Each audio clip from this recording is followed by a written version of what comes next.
आज के इस गौरवमय स्थापना दिवस के अवसर पर हमारे सामने मंच पर आसीन सभी समता सैनिक दल के वरिष्ठ पदाधिकारी, सभी के नाम लूँगा तो थोड़ा लंबा हो जाएगा, और विभिन्न प्रदेशों से आए हुए प्रदेशाध्यक्ष, दिल्ली प्रदेश की कार्यकारिणी और हमारी राष्ट्रीय कार्यकारिणी, विशेष करके संघायन महासंघायन के भी कुछ अधिकारी आए हुए हैं, उन सभी को, और समता सैनिक दल के सभी जाबाज सिपाही जो मेरे सामने बैठे हैं, आप सभी को, सैनिकों को, युवाओं को, आप सभी को मेरा क्रांतिकारी जय भीम, नमो बुद्धाय।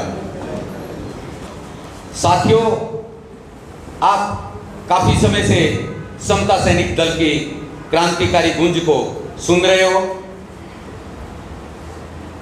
राजस्थान की भूमि से हम लोग सबसे पहले 93 में जुड़े, और यूं तो कहने को छोटे मोटे अंबेडकर संघ मिशनों में काम करते थे, कोई अंबेडकर नवयुग संघ में वगैरह वगैरह, लेकिन जैसे ही हमने समता सैनिक दल के अधिकारियों से मिले, उस समय के अधिकारियों में सरदेव उमेश सिंह जी गौतम साहब, एनपी निशांत साहब, बीडी सुजात जी, जोशी साहब, इनके अलावा सीपी सिंह जी आदि, ये 4-5 नाम हमें सुनाई देते थे। लेकिन एक क्रांतिकारी ऐसी झलक थी इनमें, जो हमारे को सब संगठनों से तोड़ करके और समता सैनिक दल की तरफ आकर्षित करके लाई।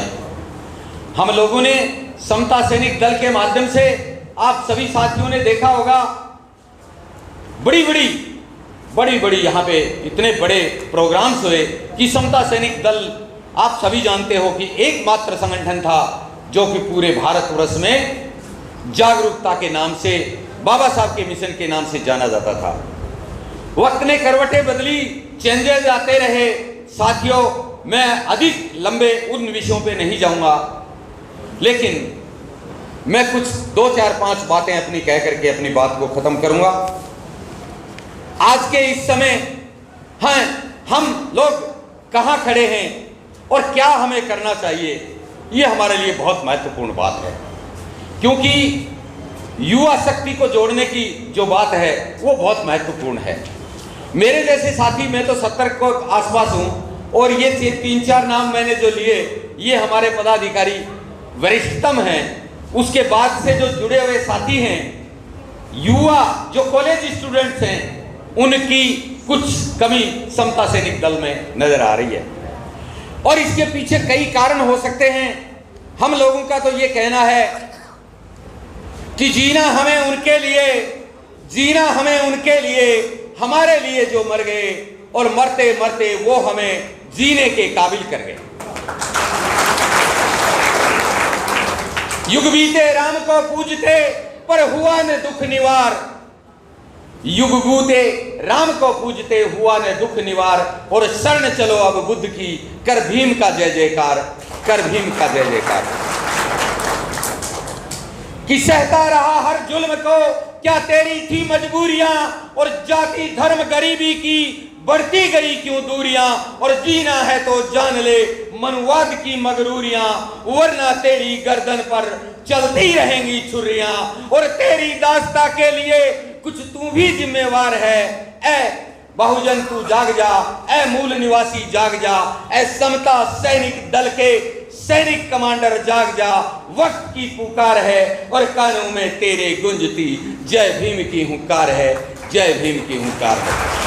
साथियों, मैं ये कहना चाह रहा हूं कि राजस्थान की धरती से, जहां से हम लोग आते हैं, आप लोगों ने सुना है अखबारों में, टीवी में, रेडियो में, कि वहां पे मूछें रखने पे व्यक्ति को और मटके को छूने पे विद्यार्थी को, और ऐसी घटनाएं कांड होते रहते हैं। बावजूद इसके आज समता सैनिक दल राजस्थान में एक बड़ी मजबूती के साथ खड़ा है और जुल्म अत्याचार की जो भी घटनाएं होती हैं उन पे हम लोग जाते हैं, संज्ञान लेते हैं और समता सैनिक दल की एक बड़ी पहचान है। चाहे कितने ही संगठन रहे होंगे, हम लोगों को अपने संगठन को मजबूत बनाने की आवश्यकता है और जो साथी जिनके अंदर दिल में ये गर्व है, जो छोटे मोटे स्वार्थों से डिग करके नहीं जाते, किसी को कोई पंछी का स्वार्थ है, किसी को छोटी मोटी अन्य बातों का स्वार्थ है, लेकिन समता सैनिक दल में केवल वही सैनिक और सिपाही अड़े रहते हैं जो केवल अपने आप के हृदय को बाबा तन मन धन से बाबा साहब के विचारों को जो समर्पित समझते हैं अपने आप को। और हम लोगों को उसी इकाई के नाते समता सैनिक दल में अडिग रहना है। आपस में मतभेद होंगे साथियों, होते हैं, कोई बात नहीं है, मानव शरीर है, मानव दिमाग है, इसमें कुछ मतभेद होते हैं, लेकिन अन्य मतभेदों को भुला करके हम विचारधारा के नाते बाबा साहब के सैनिक हैं और अंतिम सांस तक इस ड्रेस में बाबा साहब के सैनिक बने रहेंगे। हम लोगों को कोई पद की लालसा नहीं है, फर्क करने के नाते हम लोगों में जितनी गुंजाइश है, मैं भी शरीर से मैं 70 साल का होने के नाते आज के युवाओं के बराबर शारीरिक दृष्टि से ना दौड़ सकूं, लेकिन मानसिक दृष्टि से सही, साहित्य की दृष्टि से सही, मैंने जब 2000 में यहाँ पे समता क्रांति गीत माला पुस्तक प्रकाशित समता सैनिक दल के यहाँ सरदेव उमेद सिंह जी गौतम साहब से करवाई थी।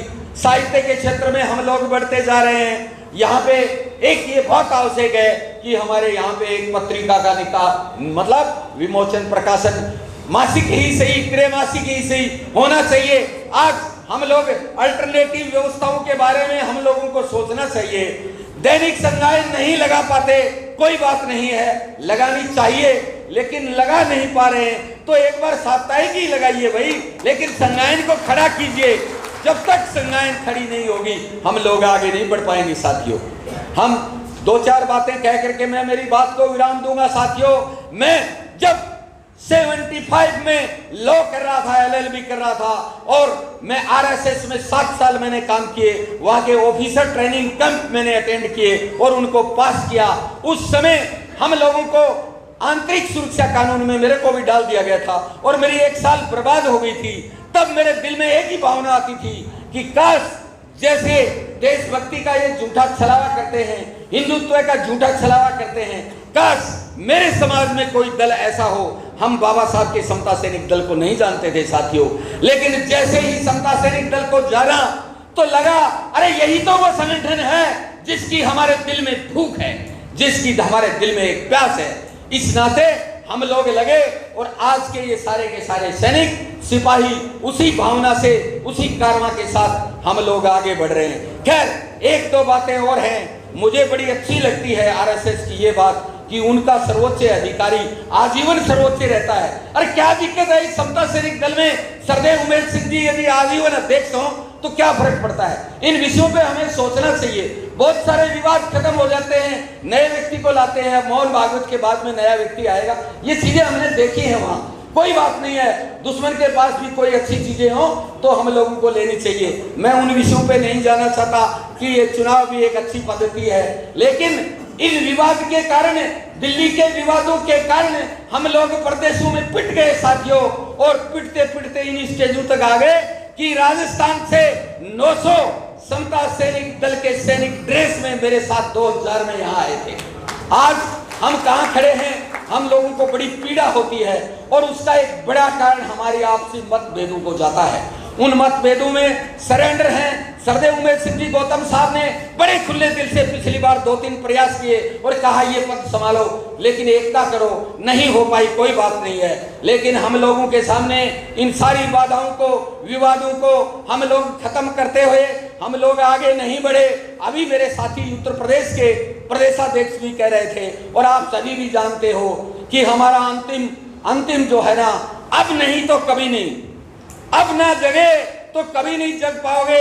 और इस देश के अंदर मनुस्मृति लागू होने का कार्य हो गया है। नए संसद भवन जो कि यहाँ पर बना, उनके द्वारों को पुनारी मनुस्मृति के द्वारों के नाम दे दिए गए हैं। इसलिए साथियों हम लोगों को सचेत होने की जरूरत है और युवा पीढ़ी को जगाने की जरूरत है। अपने खून में उबाल लाइए और कारवां को आगे बढ़ाइए।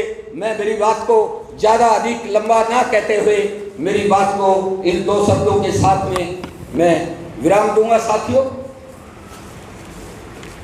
कि बोलो बोलो नौजवानों, चिंगारी क्या बुझ जाने दें। और जो खुशबू फैली है समता सैनिक दल की, बाबा साहब की, तथागत गौतम बुद्ध की, कि बोलो बोलो नौजवानों, चिंगारी क्या बुझ जाने दें। और जो खुशबू फैली है बाबा की, बाबा साहेब की, क्या उसको मिट जाने दें। कि नहीं नहीं थूकेगी कलना तेरी ही संतान थी। और भारत रत्न संविधान निर्माता बाबा साहब विद्वान की, आओ वीरो तुम्हें सुनाए कहानी भीम महान की, विश्व रत्न बाबा साहब की। और आगे बढ़ने के कदम उठाते हुए इसी के साथ आप सभी को मेरा क्रांतिकारी जय भीम जय भारत।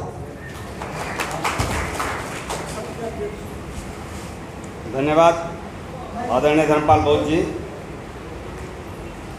बड़ा अच्छा ओजस्वी विचार आपका है।